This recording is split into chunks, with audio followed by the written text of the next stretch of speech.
પૂજા દરમિયાન મળતા શુભ અને અશુભ સંકેત। નમસ્કાર, જય માતાજી, જય શ્રી કૃષ્ણ મિત્રો। પૂજા કરતી વખતે કેટલાક સંકેતો શુભ હોય છે અને કેટલાક અશુભ હોય છે। ત્યારે આવો જાણીએ નારિયેળ, સિંદૂર અને દીવા સાથે સંબંધિત તમામ સંકેતો। હિન્દુ ધર્મમાં પૂજાનું ખૂબ જ મહત્વ માનવામાં આવે છે। દરેક વ્યક્તિ જુદી જુદી રીતે પૂજા કરે છે, પરંતુ દરેક વ્યક્તિ કરે છે।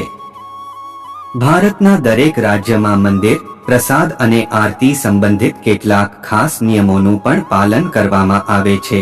તમને જણાવી દઈએ કે પૂજા કરતી વખતે કેટલાક સંકેતો શુભ હોય છે તો કેટલાક અશુભ, પરંતુ લોકો આ વિશે વધુ જાણતા નથી।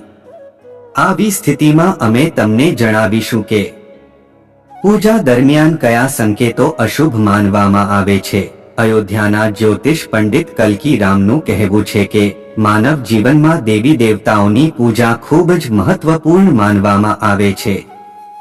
દરેક વ્યક્તિ પોતાના પ્રિય ભગવાનની પૂજા કરે છે। તે પૂજા દરમિયાન કેટલાક સંકેતો પણ જુએ છે, જેમ કે પૂજામાં મુખ્યત્વે નારિયેળનો ઉપયોગ કરવામાં આવે છે। તેને શ્રીફળ તરીકે પણ ઓળખવામાં આવે છે। આવી સ્થિતિમાં જો તમારા દ્વારા ચઢાવવામાં આવેલ નારિયેળ ખરાબ હોય તો તેને શુભ સંકેત માનવામાં આવતું નથી। મતલબ કે તમારી પૂજામાં કંઈક ખૂટ છે।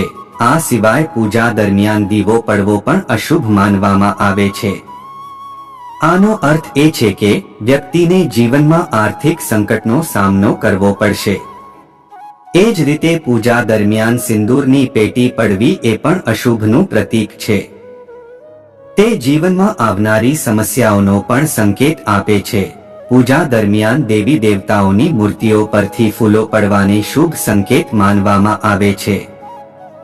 એવું કહેવાય છે કે પૂજા કરવાથી માતા રાણી પ્રસન્ન થાય છે।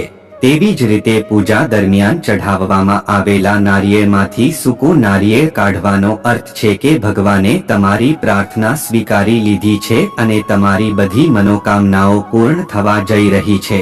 તમને આ જાણકારી પસંદ આવી હોય તો વિડીયોને લાઈક કરી ચેનલને સબસ્ક્રાઇબ કરવાનું ભૂલતા નહીં। જય માતાજી, જય શ્રી કૃષ્ણ।